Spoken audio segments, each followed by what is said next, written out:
Magandang gabi sa bawat isa. Ay, ang hina. Inaantok na ba? Magandang gabi po sa bawat isa. Okay. Ang pangalan ko ay Kuya Joven Panganiban, pero mahaba. Kaya meron kayong dalawang option. Pwede nyo akong tawagin Kuya Jobs o Kuya JP. Ano kaya mas okay? Kuya Jobs o Kuya JP? Ayun. Alright. Sige, sa JP tayo. Ngayon, ganito gagawin natin. Kasi gusto ko po na kayo ay mag-enjoy ngayong gabi. Sino ba ayaw mag-enjoy? Wala naman. Tatay Ray, Kuya Bani, Sir Mario, Cassandra, tama? Ma'am Adinisha, tama po ba? Edensya. At yung mga bata na narito, at may mga naging kaibigan ako kagabi. Si Kambing, asan na? Tumatakbo siya kanina eh. Hindi ko siya mapigilan. Si Negra, nandito ba si Negra? Ayun, si Negra, very good. Tsaka sino pa ba yung isa kong kausap kagabi? Si Hansel. May isa pa. Kausap ba kita kagabi? Hindi. Okay, ganito gagawin natin. Kasi ayoko masayang yung oras nyo. Kayo din po dyan sa likod, mga nanay at tatay namin. Kaya ang gagawin natin ganito, magkaroon muna tayo ng kasunduan. Okay? Meron akong i-request sa inyo. At kapag kayo pumayag sa request ko, lahat kayo may matatanggap na konting regalo mamaya. Okay ba yun?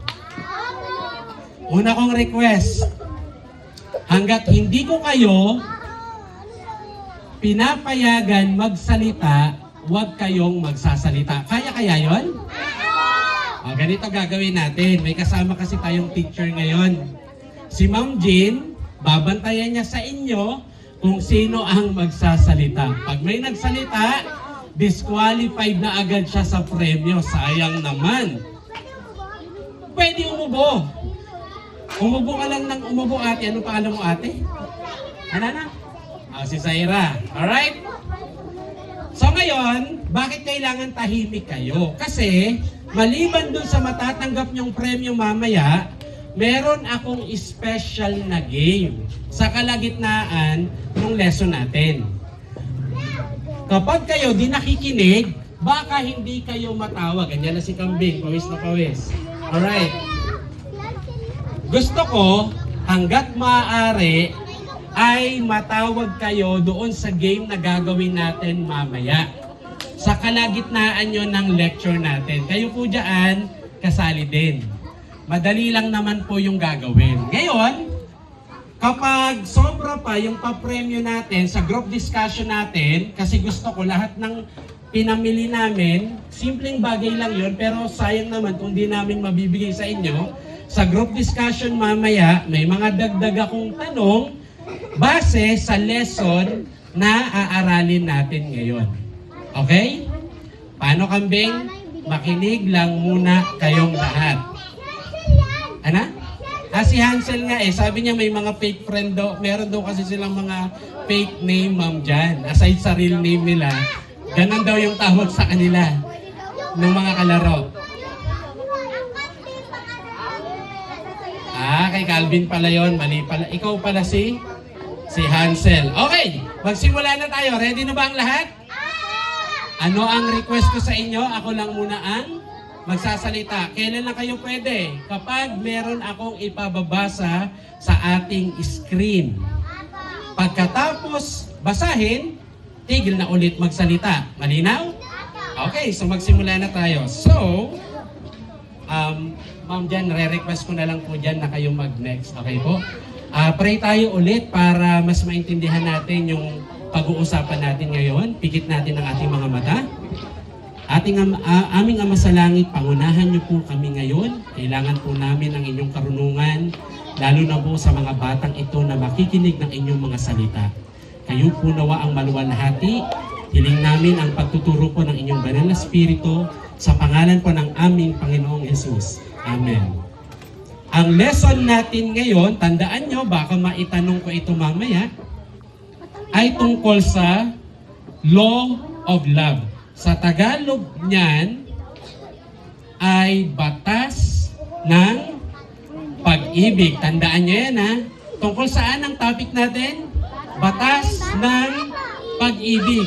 Bakit importante na maintindihan natin gaano kahalaga ang isang batas? Kasi ganito po yan, mga bata. Next slide po.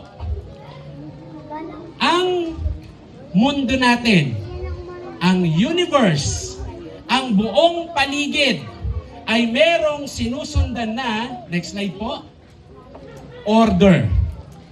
Ang Tagalog niyan, kaayusan.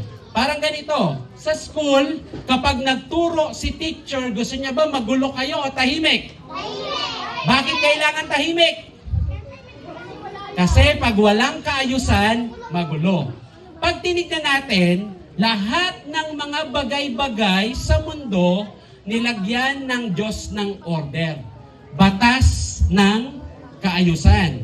Gaano ito kahalaga? For example, next slide po. Meron tayong tinatawag na, isa pa po, meron pa yata yan, kasunod. Ay, hindi ko na, balik ko doon. Ayan. May tinatawag tayo na biological order. Ano ibig sabihin niyang biological order? Kapag ang tao pinanganak, ate halika, hiramin muna kita. Ano nga ulit pangalan mo? Si Syra. Okay. Ate Syra, ilang taong ka na? Mag-i-8 na si Ate Syra. Nung si Ate Syra pinanganak, pagpalagay natin, siya yung baby, or kung gusto nyo, kayo yung baby. Nung pinanganak siya ay may sinundan yung katawan niya na tinatawag na biological order or genetic blueprint. Ano ibig sabihin nun? Yung tumubo, tingin kayo kay Ate Syra, tingin kayo sa mukha niya, nung tumubo, yung kanyang ilong, saan napunta? Sa likod ba? Halimbawa, nakita niyo si Ate Syra, may ilong sa batok. Payag kayo. Ate Syra, payag ka, may ilong ka sa batok? Wala. Pag nakita kayo na isang bata, yung kamay nasa paa, tama ba yon? So lahat ng batang pinapanganak, Ate Syra, upo ka na, lahat tayo normally, ang mata tutubo sa muka. Yes? Yung tenga mo, hindi pwedeng tumubo sa kilikili. Pag nakita ka ng bata na may tenga sa kilikili, matatakot ka ba? Ano tawag natin doon? Abnormal. Hindi naman natin minamaliit yung mga taong abnormal, pero alam natin, hindi gumana doon, nasira yung biological order. Tayo lahat, susundan natin ito kahit iba-iba man tayo ng bansa na nakatira, iba-iba man tayo magsalita, Japanese, Spanish, English, lahat ng ipapanganak sa planet Earth, dapat yung mga tutubo sa katawan niya kung paano yung normal. Ang ilong nasa muka, ang ulo nasa itaas. May sinusundan na batas. Ano nga po ulit yung tawag? Biological order. Next. Okay, now ito po ang... Sige pa po, Ma'am Jan. Alright, so ito ang tanong. Sino marunong magbasa? Oh, ikaw kuya, ano pangalan mo kuya? Pakibasa yung tanong. Bakit importante na igalang natin ang batas na nilagay ng Diyos sa kalikasan? Ayan. Bakit importante na igalang natin yung batas na nilagay ng Diyos sa kalikasan? Ganito po kasi yan. Next picture po. Etong nakikita nyo ay mga matataas na building ngayon sa buong mundo. Ang pinakamataas na building ay nasa lugar ng Dubai. Nasaan? Nasa Dubai. Ang tawag sa kanya, Burj Khalifa. Sobrang taas niya talaga. Ngayon, ganito gawin natin. Next slide po. Ayan. Sino dito kaya umakyat sa mga matataas? Meron pa bang umakyat ng puno ngayon? Kasi nung araw kami, umakyat kami ng puno ng alateris, puno ng bayabas, puno ng mangga. May umakyat pa bang mga bata ngayon? Okay, ganito gagawin natin. Halimbawa kayo, aakyat tayo lahat dito sa Burj Khalifa sa pinaka-tuktok. Ngayon, nung nandoon na tayo sa tuktok, meron ba matapang na magsasabi, kaya kong tumalon? Bakit wala? Pag meron isang bata na tumalon mula doon sa pinakatuktok, ano mangyayari sa kanya kapag siya'y tumalon? Bakit siya mamamatay? Kasi tumalon siya, tsaka mataas yun. Ano ba? May batas na gumagana doon. Tinuro to sa atin sa school. Ano ang tawag? Ang batas na yan ay tinatawag na law of gravity. Kaya, kapag binato mo, kahit anong bagay na hawak mo, for example, etong cellphone ko, ibabato ko, ang mangyayari, babagsak siya. Muntik na nga bumagsak. Okay. So, ang nangyayari, lahat ng mga bagay sa mundo, parang may magnet hinahatak pababa sa lupa. Pag umakit kayo sa upuan na yan, tumalon kayo, hindi kayo lulutang, ano mangyayari? Kayo ay babagsak. Kaya, yung bata na umakyat doon sa mataas na building kanina, Burj Khalifa, pag tumalon siya, ano mangyayari sa kanya? Mamamatay siya.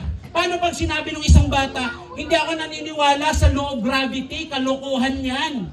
Kahit di siya maniwala, kahit sincere siya, sa pagtalon niya, ano mangyayari sa kanya? Mamamatay pa rin siya. Bakit? Hindi niya kasi ginalang yung batas ng gravity. Kaya kapag hindi ginagalang yung batas na niligay sa kalikasan, ano mangyayari? Tayong mga tao, mapapahamak. So, ganito. Ulitin natin ha. Para lang for illustration. Next slide. So, pag lahat tayo tumalon, automatic, babagsak tayo. Yung katawan natin, ito ay kayang-kayang sirain ng matigas na bagay. Kaya lahat tayo mapapahamak. Next slide po, Ma'am Jan. Okay, malapit na tayo sa activity natin ha. Kaya dinidiin sa atin ng salita ng Diyos na ang buong universe, ang planet Earth, lahat ng nakatira sa mundong ito, may mga batas na dapat gagalangin at susundan. Okay, ngayon, pwede ba na i-delete natin yung batas na nilagay ng Diyos? Pwede ba i-remove? Mabuti pa na nag-picture ka sa cellphone ng mama mo, pangit yung picture mo, pwede mo burahin. Pero kapag binura natin yung batas na nilagay ng Diyos sa lupa, ano kaya mangyayari? Halimbawa ganito. Pag inalis ang batas, dinilit natin yan, magkakaroon ng chaos o kaguluhan. For example, meron akong tanong dito. Ayan. Pabasa nga sabay-sabay. Ready? 1, 2, 3. Ano mangyayari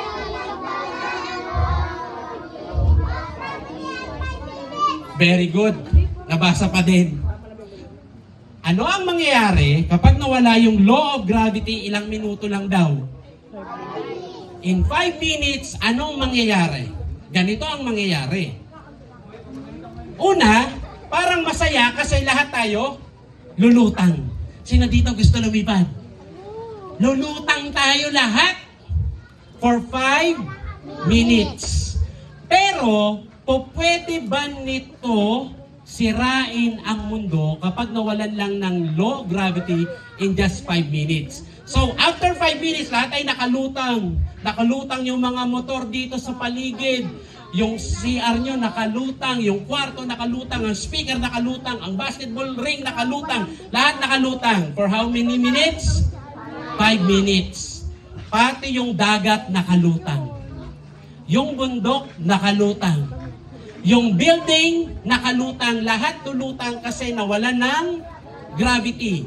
After 5 minutes, ano kaya mangyayari? Next slide po, Ma'am Jan. Ang mangyayari, eto. After 5 minutes, babalik na ulit. Lalapag na ulit sa lupa. Hindi yon dahan-dahan lalapag. Alam niyo ano mangyayari? Lalapag ng sobrang bilis. Pagbagsak ng ganyan, magkakaroon ng mega earthquake. Hindi lang basta earthquake. Sobrang lakas na earthquake. Ano mangyari sa dagat na umangat? Magkakaroon ng mga malalakas na mga tsunami. At habang yung 5 minutes na yon na gravity na wala, alam nyo nangyari sa loob ng katawan natin? Hirap na hirap ka huminga. Ganun ang mangyari. Sa loob ng planet Earth yon. Sa labas ng planet Earth, kasi yung mga planets natin na umiikot sa orbit, kaya hindi sila nagtatamaan dahil din sa law of gravity. Alam niyo mangyari? Magbabanggaan yung mga planeta. Kaya ano ang mangyayari sa ating lahat? Next slide po.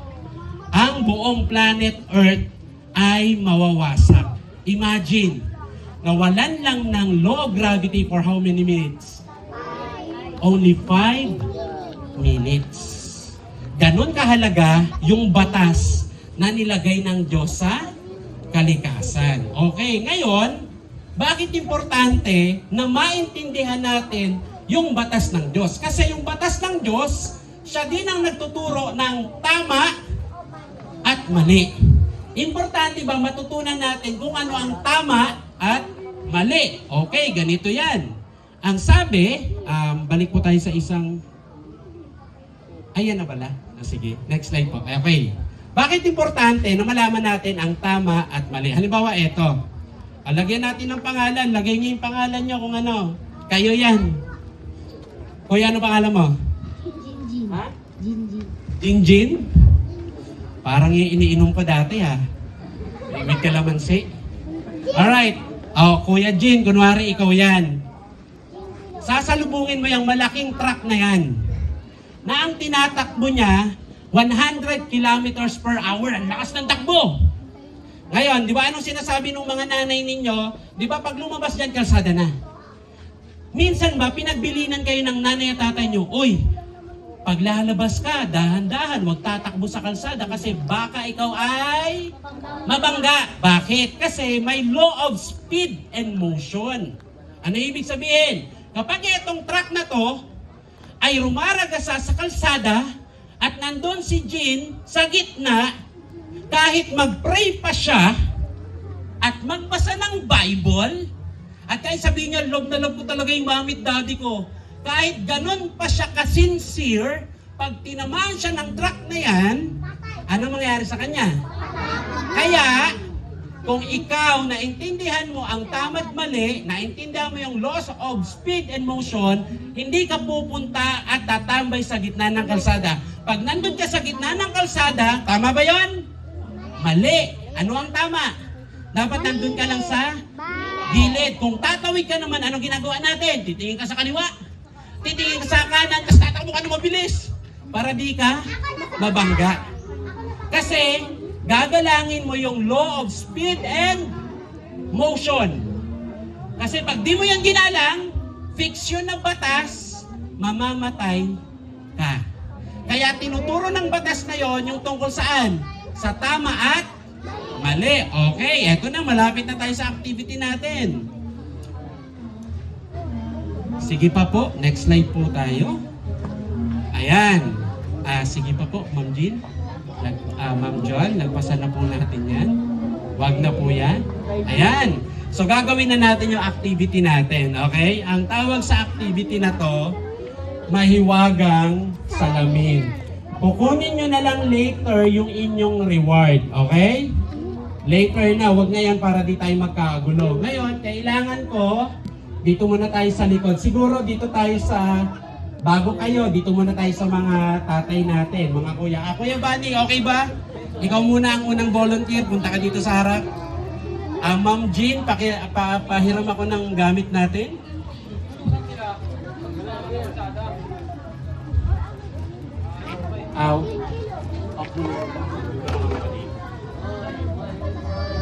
Okay, masaya siya sa kanyang pamumuhay. Kasi ang matanda, tayo pong mga matatanda, Sir Mario, at ang mga bata, may isa lang tayong gusto sa buhay. At ano yon? Pag-ibig, tama, at gusto natin maging masaya. Yun lang. Yun lang. We want to be happy. Yun lang ang gusto natin. Bakit mo gustong kunin yung ganitong course? Kasi alam mo, ay pag nagpiloto ako, sasaya talaga ako. Ba't mo sinagot yung nagchat-chat sa'yo? Kasi nung naging kami na, sumaya ako. Ang gusto lang ng tao, maging masaya. Pag nakabayad tayo ng utang, nanay, masaya ba yon? Ako lang ba lubog sa utang dito? So lahat tayo gusto natin maging masaya. At naiintindihan ng Diyos natin na gusto natin maging masaya, kaya naglagay siya ng susundan natin para maging masaya tayong lahat. At ito yun, okay? Nasa huling bahagi na tayo ng pag-aaral natin ha, kaya please bear with me. Okay, ang sabi ng Matthew 22, 36 and 37, tinanong si Jesus, Guro, alin baga ang dakilang utos sa kautusan? At sinabi sa kanya, ano daw? Pakibasa mga bata, iibigin mo ang Panginoon mong Diyos ng buong puso mo at ng buong kaluluwa mo at ng buong pag-iisip mo. Mahalin daw natin siya lahat-lahat, puso, isip, kaluluwa. Ang tanong, paano natin gagawin yon? Kaya ang Diyos nagbigay siya ng kanyang batas ng pag-ibig. Paano daw natin iibigin ang Diyos? Ganito ang atin pong gagawin. Ang sabi sa Exodus 20 verse 3, huwag kang magkakaroon ng ibang mga Diyos sa harap ko. Tandaan niyo yung number. Itatanong ko yan mamaya sa group discussion natin. Unang utos ng Diyos ay ano? Huwag kang magkakaroon ng ibang Diyos sa harap ko. Anong ibig sabihin yan? Ang ibig sabihin, next slide po, ang number one priority natin ay sino? Ang Diyos. Ang boss natin ay sino? Ang Diyos. Paano nangyayari dapat yon? Next slide po, pakita natin yung picture na to. Paggising mo sa umaga, dapat magpapasalamat ka sa Diyos. Pero ginagawa natin madalas, pagising sa umaga, ano hinahanap natin? Cellphone! May naglalaro ba dito ng Mobile Legends? Ang dami. Una, cellphone hinahanap. Pero, ang sabi ng Bible, pagising natin sa umaga, sino daw ang number one priority natin? Ang Diyos! At bago ka matulog, dapat siya rin ang iyong priority. So, kakausapin mo siya sa umaga, kakausapin mo siya sa gabi. Pangalawa, next slide. Ang pangalawang utos, huwag kang gagawa para sa iyo ng larawang inanyuan o ng kawangisman ng anumang anyong nasa itaas sa langit o ng nasa ibaba sa lupa o ng nasa tubig sa ilalim ng lupa. Ano ibig sabihin yan? Huwag tayong gumawa ng kahit anong bagay na gagawin nating parang God. Paano yon? For example, next slide. Halimbawa ito, alam niyo to? O, kita niyo, alam niyo? Meron ba dito ginagawang Diyos ang Roblox? Talaga, wala nga amen? Uy, very good yung mga bata natin ah. Sa mga nanay, sa mga tatay. Sino dito idol si Kuya Rafi? O, etong sabi, walang masamang mag-Roblox o manood kay Sir Rafi. Pero wag daw natin gagawing parang Diyos sila. Huwag natin sila ipa-priority. Yun ang pangalawang utos. Huwag kang gagawa ng kahit anong bagay na parang ginawa mo ng God. Okay? Pangatlo, huwag mong babanggitin ang pangalan ng Panginoon mong Diyos sa walang kabuluhan, sapagkat hindi aariin ng Panginoong walang sala ang bumanggit ng kanyang pangalan sa walang kabuluhan. Paano yan natin susundin? Ganito po yan. Huwag gawing ordinaryo o biro ang pangalan ng Diyos. Sample lang to, huwag nyo gayahin na yung, ay Diyos ko! Yung mga ganon. Ano pa? Huwag gamitin ang Diyos sa panloloko. Paano nangyayari yon? Yung mga nangi-scam, halimbawa, kayo, uy, alam mo, nakausap ko si Lord, ibibigay mo daw sa akin yung cellphone mo. Yung ginagamit ang pangalan ni Lord para makapangloko. At yung madalas na nagagamit yung pangalan ng Diyos na sagrado. Kasi ang pangalan ng Diyos, napakabanal niya. Yun ang pangatlong utos. Papunta na tayo sa pang-apat. Ano yung pang-apat? Remember In-English ko siya para madali niyong matandaan. Remember the Sabbath day to keep it holy. Sa isang linggo, ilang araw meron? Ilan? 7. Ano yung first day? Ano ang first day? Tama. Monday ang unang pasok sa school. Pero ang unang araw hindi Monday. Sunday. Pag tumingin kayo sa Google, sa kalendaryo, or i-chat GPT nyo, ang first day ay Sunday. Ang sabi ng Diyos sa utos niya, meron siyang special na araw sa isang linggo. Di ba? 7 yon. Yung pang-7, yun yung banal. Bukas, ipapaliwanag sa atin yan ng speaker natin. Okay. So, eto na. Malapit na tayo matapos. Makinig mga bata. Pupunta na kasi tayo sa group discussion later. Okay. So, focus. Meron na tayong napag-usapan na ilang utos na? 4. So, may 4 na utos ang Diyos para ibigin siya. Ilan ulit? 4. Meron pa bang kasunod yon? Meron pa. Eto naman. Ang sabi, hindi lang daw Diyos ang iibigin natin, kundi iibigin natin ang ating kapwa na gaya ng ating sarili. Paano ngayon natin iibigin ang kapwa natin? Sige pa? Okay. Ang sabi ng pang-5 utos, isa to sa pinakagusto kong utos, at ito yung medyo ididiin ko ng konti ngayong gabi. Igalang mo ang iyong ama at ang iyong ina upang ang iyong mga araw ay tumagal sa ibabaw ng lupa na ibinigay sa iyo ng Panginoon mong Diyos. Sino sa inyo mga bata, habang naglalaro kayo ng Roblox, tapos sinabi ni Mama, "Oy, maghugas ka na, Eunice." Anong dapat gawin? Magra-Roblox? Susunod. Kapag sumunod ka sa nanay mo, inutusan ka sa tatay mo, yun daw ay pagsunod sa pang-5 utos, paggalang sa mga magulang natin. Minsan, may mga inuutos sila o may mga gusto sila na hindi natin maintindihan. Pero kailangan lang nating sumunod sa kanila. Pag sinabi, "Oy, wag na kayo masyado magpapagabi, delikado ngayon. Dapat alas 7 pa lang, nandito ka na sa bahay." Kung ikaw ay masunuri na anak, uuwi ka ba ng alas 12 ng gabi? So, yung paggalang sa ating mga magulang, siya lang ang utos na may pangako. Ano yung pangako? Hahaba ang buhay mo pag masunurin ka sa iyong magulang. Okay, huling 5 utos. At tayo matatapos na. Bibilisan na lang natin. Pang-6, huwag kang papatay. Pang-7, huwag kang mangangalunya. Hindi pwede 2 girlfriend mo. Bawal yun. Hindi pwede 2 boyfriend mo. Hindi pwede 5 asawa mo. Kailangan ilan lang? Isa lang. Alright, pang-8 utos, huwag kang magnanakaw. Tignan niyo yung picture ko na nilagay. Maliit lang, pasensya na. Yung pangungupit, kasali ba yun sa pagnanakaw?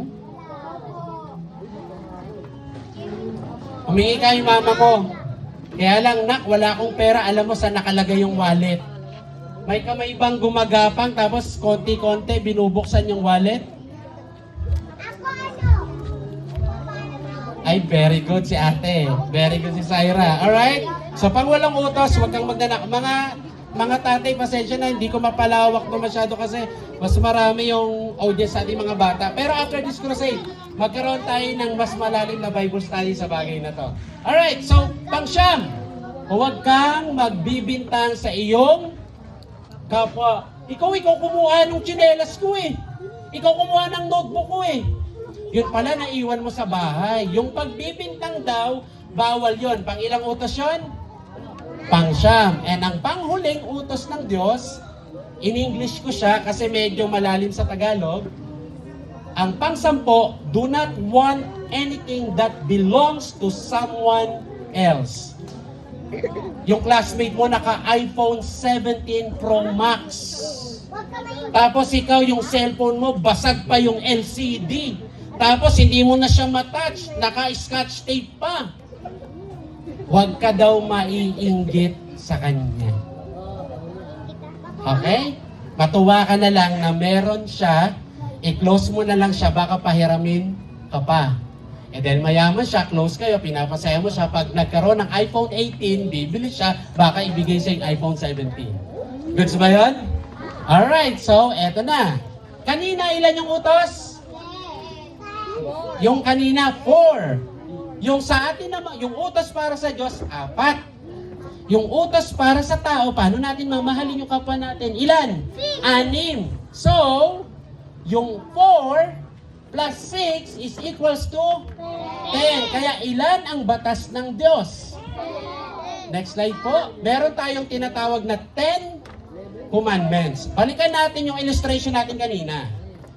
Yung law of gravity, kapag sinaway mo siya, tumalon ka sa mataas na building, di ka sumunod, ano mangyari sa'yo? Napapahamak ka. Yung law of speed and motion, nandun ka sa gitna ng kalsada, alam mo may truck na darating, pero hindi mo siya ginalang, nagpasagasa ka, ano mangyari sa'yo? Mamamatay ka. Ganon din sa 10 commandments. Kapag hindi tayo sumunod sa utos ng Diyos, ano rin ang magiging consequence? Mapapahamak tayo. Sa pagmamahal ng Diyos, pinapaalam sa atin ito kasi ang 10 commandments, ang paglabag dito ang nagbibigay ng problema sa tao, kaya lang ang mga tao hindi nila alam yun. Kaya binigay ang Bible para ipaalam sa atin na huwag tayo lalaban sa utos ng Diyos. Kasi kahit anong utos, kapag nilalabag, ano ang magiging result sa tao? Mapapahamak siya. Sa pagtatapos, okay, alam nyo naman yung kwento ni Jesus, di ba? Nasa last part na tayo, makinig kayo dito mabuti kasi baka meron kayong matutunan. Si Jesus, nung pinako siya, meron ba siyang mga kasama? Ilan? Dalawa. Sa ilan sila? 3. Pakita natin, ma'am, dyan yung picture. Okay. Yung dalawang kasama niya ni Jesus, anong kaso? Bakit sila pinako? Bakit sila sinama? Tama, nanay.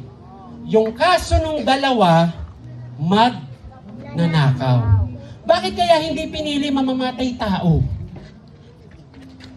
O kaya hindi na lang yung maraming asawa? Yung mga nangabit? Ang pinili nung dalawa na kasama ni Jesus, magnanakaw. Kung pwede kaya, kayo yon at ako? Pwede kaya yon? Alam niyo kung bakit? Pag tinignan natin ito ng sa mas malalim, marami tayong ninanakaw sa Diyos eh. Alam niyo kung ano yung pinaka ninanakaw ng tao? Oras. Wala tayong oras sa Diyos. Totoo ba yun? Ayaw natin. Bible study, boring yan. Halika na, papakilala namin sa si Jesus. Ay, ayaw namin yan. Takot na takot ang mga tao magbigay ng oras sa Diyos. Kaya ang tingin ng salita ng Diyos doon, tayo lahat magnanakaw. Kaya nung si Jesus pinako, ang kasama niya, may dalawa siyang magnanakaw. Tanong, anong kasalanan ni Jesus? Ba't siya doon kasama? Ano kasalanan niya? Pinagbintangan lang siya. Sino lang ang guilty sa 3 nakapako? 2 lang, si Jesus wala siyang kasalanan. Pero pinayagan na lang ni Jesus pagbintangan siya. Ano nangyari? Patapos na tayo. Okay, eto nangyari. Sabi ng Bible, yung 2 magnanakaw na yon, may isa doon na nakatanggap ng pagpapala bago siya mamatay. Ngayon, bakit kaya yung mama na yon naging magnanakaw? Alam niyo yung kwento? Hindi talaga siya magnanakaw. Isa siyang kabataan. Sa tingin ko, nag-iedad siya around 17 to 20. May 17 ba rito? Okay, ganun yung edad niya. Alam niyo nangyari sa kanya? Nabarkada siya sa mga pasaway. Yung nabarkada siya, isa sa mga trip nila, magnakaw. Yung nagnakaw silang magbabarkada, siya yung nahuli.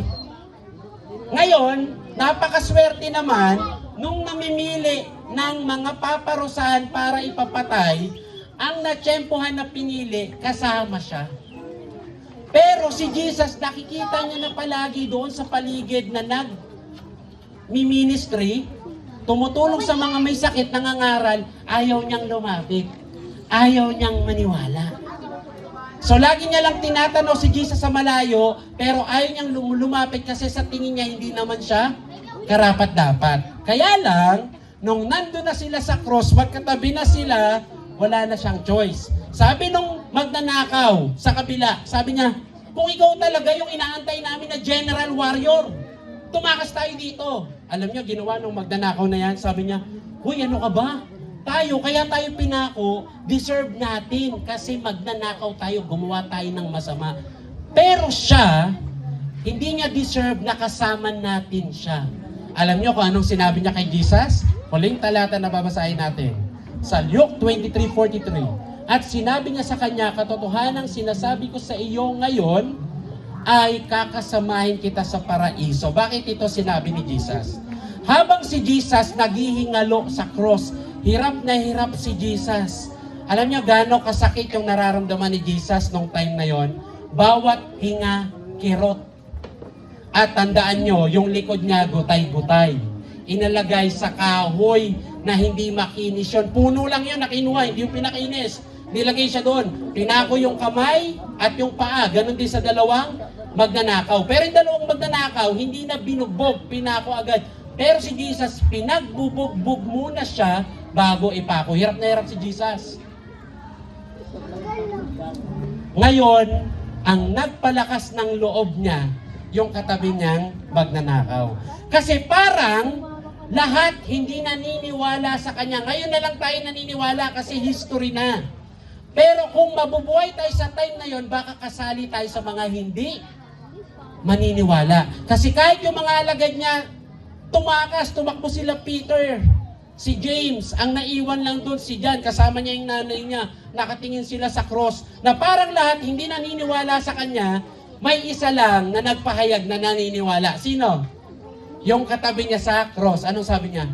Panginoon, alalahanin mo ako kapag pumasok ka na sa paraiso. Yung paraiso na binabanggit doon, yung kingdom of heaven.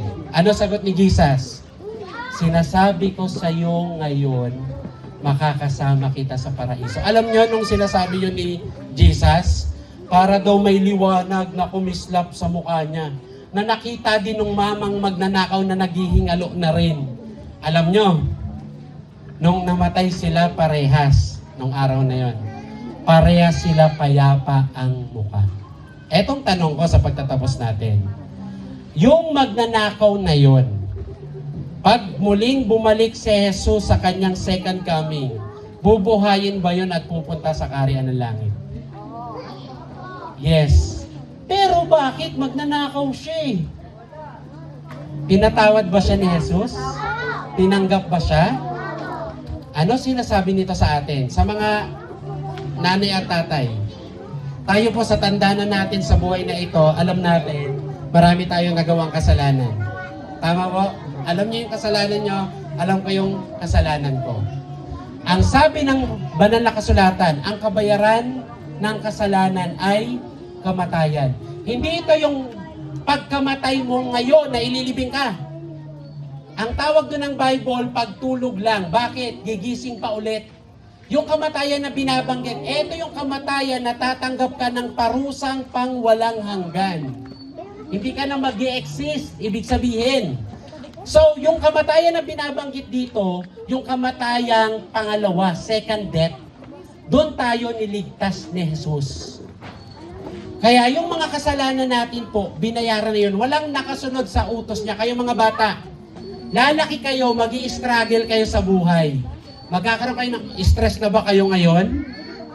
Nakita niyo, stress na kayo, bata pa kayo? Dadami pa mga stress nyo habang lumalaki kayo.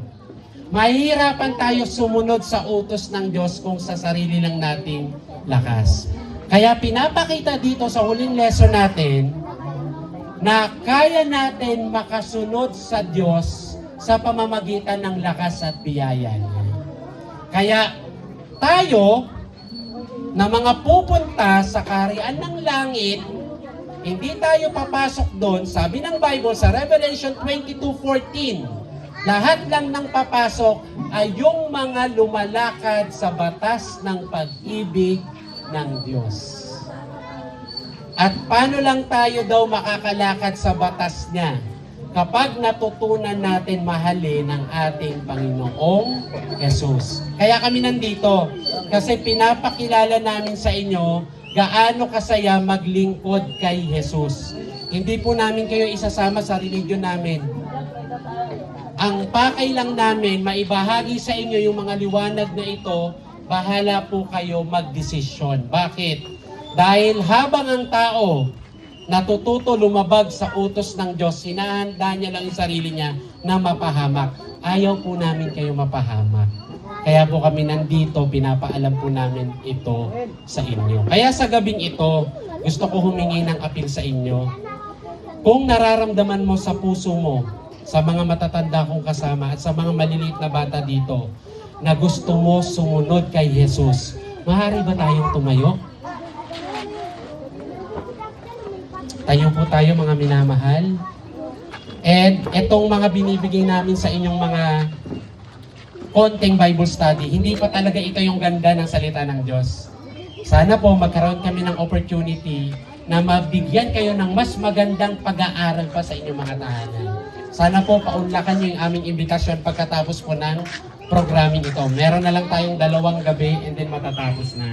Pero kausapin niyo po yung mga nangunguna po sa programa na ito para mapagpatuloy po namin yung paglilingkod po namin sa inyo. Salamat po sa inyong pagtayo, mga minamahal. Tayo po yung ako sa isang panalangin. Aming Ama sa langit, alam namin maraming mali sa buhay namin. Marami po kami sa inyong mga inuutos ang hindi namin nasusunod. Patawarin niyo po kami sa hirap ng buhay ngayon, sa dami ng mga iniisip namin, sa daming mga bayaran, sa daming mga problema sa aming kanya-kanyang pamilya. Ama, alam namin, hindi maayos ang aming kalagayan sa inyo. Hindi po kami totoong nakakasunod, patawarin niyo po kami. Ngunit salamat, mapagmahal kayo. Yun ang dahilan kaya tinanggap ng aming Panginoong Hesus ang pagpako sa krus upang yung mga paglabag namin binayaran niya. At dahil sa pagbayad na yun, Ama, inaayayahan niyo kami na mahalin siya at sumunod sa kanyang mga yapak. Dalangin ko, Ama, ang mga taong ito na nagdesisyon, pagamat marami sa kanila di nila ito lubusang naunawaan lang sa mga kabataan. I-bless niyo po sila. Lahat po ng natutunan namin sa mga lumipas na mga araw at gabi ay igapos niyo po sa aming mga puso at nawa po ito ay magbunga ng pagdidesisyon na tanggapin po namin kayo ng buong buo sa aming buhay. Marami pong salamat sa inyo sa gabing ito. Dinadakila po namin kayo sa pangalan po ng aming Panginoong Yesus. Amen. Pwede na po tayo umupo. Marami pong salamat sa inyo lahat.